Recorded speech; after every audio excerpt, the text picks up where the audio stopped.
Hello, hello, and welcome to the show. Today I'm going to be going over some new releases that are coming out this week. The links for all of them will be down below if you'd like to purchase them or get more information or read reviews. And if you are an author who would like to be featured as part of this type of episode, you can check out the sign up form down below. Doesn't guarantee your spot, but it does put your book in front of me. I ask that you request to put your book included in this list about a month ahead of time so that I can pre-record. But we're going to go ahead and get into the new releases coming out this week. Bianca Torre is Afraid of Everything by Justice Pucella Winans. Comes in at 384 pages and is pitched as young adult fiction, thrillers, and suspense. Murder must Murder Most Foul.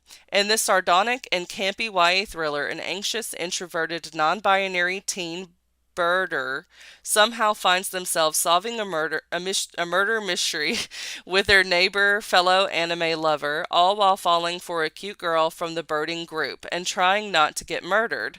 16-year-old Bianca Torre is an avid birder undergoing a gender identity crisis and grappling with an ever-growing list of fears. Some, like fear number 6, initiating conversation, keep them constrained, forcing them to watch birds from the telescope in their bedroom, and occasionally their neighbors. When their gate when their gaze wanders from the birds to one particular window across the street, Bianca witnesses a creepy plague-masked murderer take their neighbor's life. Worse, the death is ruled a suicide, forcing Bianca to make a choice: succumb to their long list of fears, including number 3, murder, and number 55, breaking into a dead guy's apartment, or investigate what happened. Bianca enlists the help of their friend, Anderson Coleman, but the two have more knowledge of anime than true crime, as Bianca and Anderson dig deeper into the murder with a little help from Bianca's crush and fellow birding aficionado, Elaine Yee. Number 13, Beautiful People. Number 11, Parents Discovering They're a Raging Lesbian. The trio uncovers a conspiracy much larger and weirder than imagined. But when the killer catches wind of the investigation, Bianca's number one fear of public speaking doesn't sound so bad compared to the threat of being silenced for good. In this absurdist, bizarrely comical YA thriller that is at turns a deceptively deep exploration of anxiety and identity, perhaps the real murder investigation is the friends we make along the way. Harvest House by Cynthia Leitich Smith comes in at 320 pages and is pitched as young adult fiction, people and places, United States Native American. NSK Newstat laureate and New York Times bestselling author Cynthia Leitich Smith delivers a thrilling cross-genre follow-up to the acclaimed Hearts Unbroken, deftly leading readers to the literary crossroads of contemporary realism and haunting mystery. Cynthia Leitich Smith revisits the world of her American Indian Youth Literature Award winner, Hearts Unbroken. Halloween is near, and Huey Wolf is volunteering at a new rural attraction, Harvest House. He's excited to take part in the fun, spooky show until he learns that an actor playing the vengeful spirit of an Indian maiden, a ghost inspired by local legend, will headline. Folklore aside, unusual things have been happening at night at the crossroads near the Harvest House. A creepy man is stalking teenage girls and young women, particularly indigenous women. Dogs are fretful and on edge, and wild animals are behaving strangely. While Huey weighs how and when to speak up about the bigoted legend, he and his friends begin to investigate the crossroads and whether it may be haunted after all. As moon rises on All Hallows Eve, will they be able to protect themselves and their community? Gripping and evocative, Harvest House showcases a versatile storyteller and her spooky, unsettling best. At her spooky, unsettling best. Hitherto, Secret Experiments of Marie Curie has several authors, including Scott Sigler, Jonathan Mayberry, and Athena something. I can't see all the author names. But this one is pitched as a young adult fiction horror. Luckily for humanity, scientist Marie Curie applied her brilliant mind and indomitable spirit to expanding the frontiers of science. But what if she had instead drifted toward the darkness? At the cusp of between child and adulthood, at the crossroads between science and superstition, a teen Marie Curie faces the factual and the fantastic in this fabulous collection of stories that inspire, delight, and ask the question, what if she had used her talents for diabolical purposes? The hitherto secret experiments of Marie Curie includes 20 short stories and poems by award-winning writers, including New York Times bestselling authors Shannon Maguire, Scott Sigler, Jane Yolen, Athena Contis, and Jonathan Macberry, or Mayberry, Mayberry, I don't know, among others.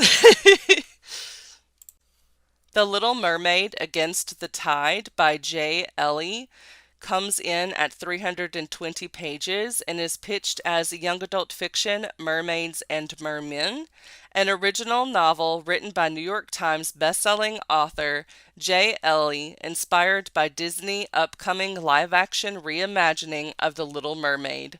After the death of Ariel's mother, the Queen of the Sea, the 7 daughters of King Triton have grown estranged at best.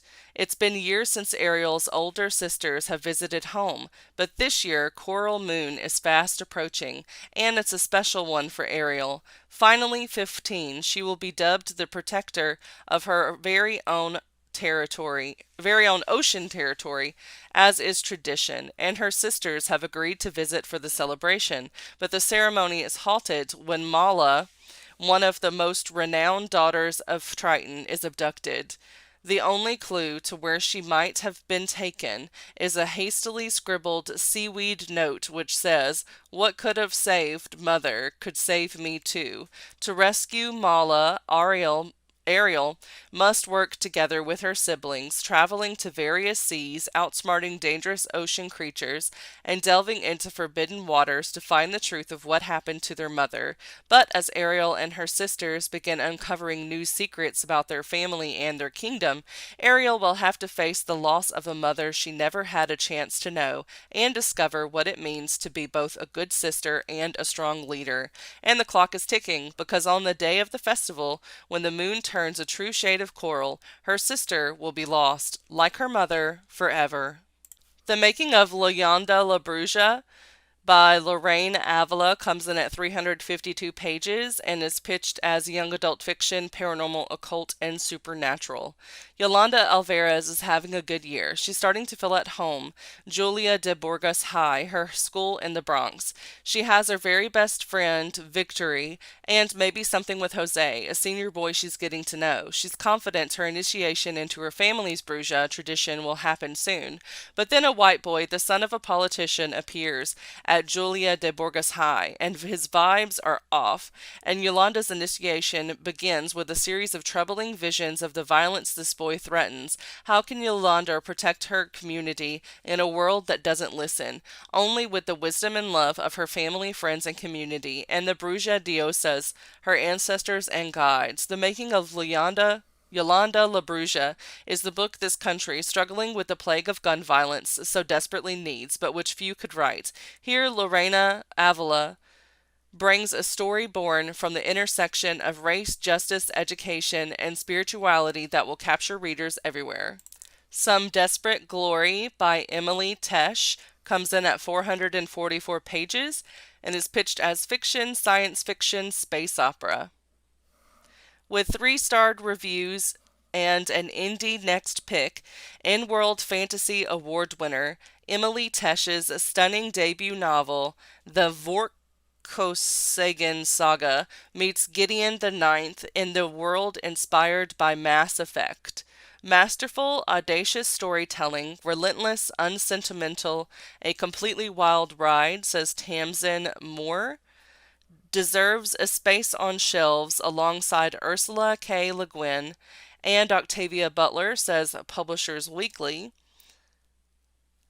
Now a spring book pick for Library Journal and a summer book pick for Publishers Weekly. A most anticipated book of the year for LitHub, Goodreads, Bookish, New Scientist, FanFi Addict, and Nerd Daily. While we live, the enemy shall fear us. Since she was born, Kyra has trained for the day she can avenge the murder of planet Earth, raised in the bowels of Guy Station? I have no idea. Alongside the last scraps of humanity, she readies herself to face the wisdom, the powerful, reality-shaping weapon that gave the Majoda their victory over humanity. They are what's left. They are what must survive. Kyra, or Kier, I don't know. KYR, I don't know, is one of the best warriors of her generation, the sword of a dead planet. When command assigns her brother to certain death and regulates her to nursery to bear sons until she dies trying, she knows she must take humanity's revenge into her own hands. Alongside her brother's brilliant but seditious friend and a lonely captive alien, Kyre escapes from everything she knows into a universe far more complicated than she was taught, and far more wondrous than she could have imagined.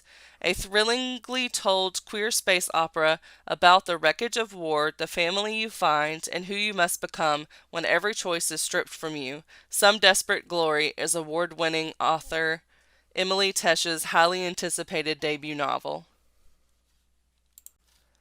Something Spectacular by Alexis Hall comes in at, it doesn't tell me. This is part of the Something Fabulous series, and it is pitched as fiction, romance, LGBT.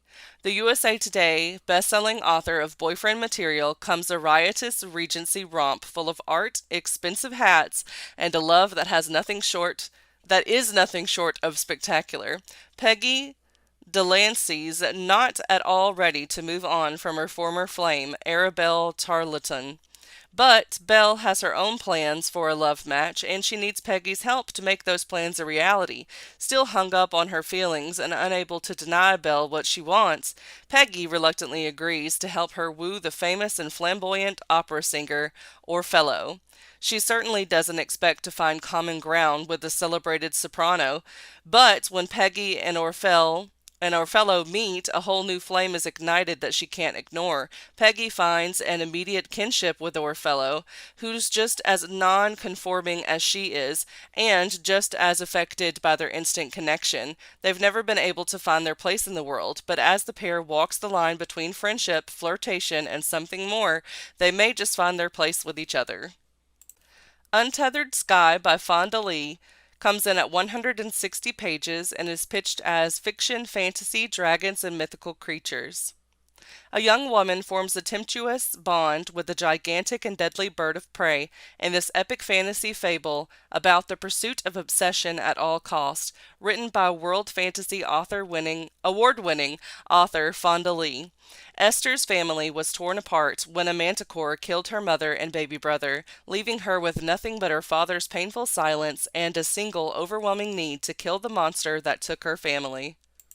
Esther's path leads her to join the king's royal mews, where the giant rocks of legend are flown to hunt manticores by their brave and dedicated rookers.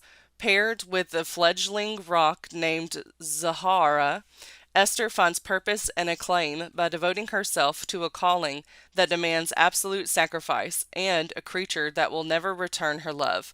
The terrifying partnership between woman and rock leads Esther not only to the Empire's most dangerous manticore hunt, but on a journey of perseverance and acceptance. Not gonna lie, I wasn't really wowed by these descriptions this week. I just wasn't. Sometimes that happens. There was a few books that I left out that I had picked to put on the list because when I was looking over them, they were like the third book in a series, and I was like, no, we're not doing that anymore. We're just going to stick with like first books in a series or standalones. But hopefully we will have better luck next week. And even though these books might not have aligned with my taste as well as I had hoped that they would, hopefully you still found something interesting that you want to check out, which is the purpose of this. And it's also why I do kind of blind reaction. So I never know what I'm going to get with the books that I choose to feature on this list, which is kind of fun because it's surprising sometimes. And you'll hear that in my voice when I'm reading one that like really excites me. You can tell. So you're getting like my actual like first reactions to these books because I have not read their blurbs before. But yeah, I mean, hopefully they'll do well this week. I would say the one that I think was most interesting, but also the most surprising, is the Little Mermaid. Because I was like, do we really need a Little Mermaid book? But yeah, out of the list, I think that would be the one that I would most likely be like, okay, I'll read that. But and maybe the Something Spectacular. That sounded all right. That was actually pretty interesting. It's easy to forget things. Like you read it and then there's so many of them, you forget what you read. But let me know down below in the comments which was your favorite. If you know of any books that are coming out next week that you want to let me know about. And that's all I have for you today. Again, all the links that you need are in the description down below. Don't forget to like, comment, subscribe, share with your friends, and I will see you all later. Bye.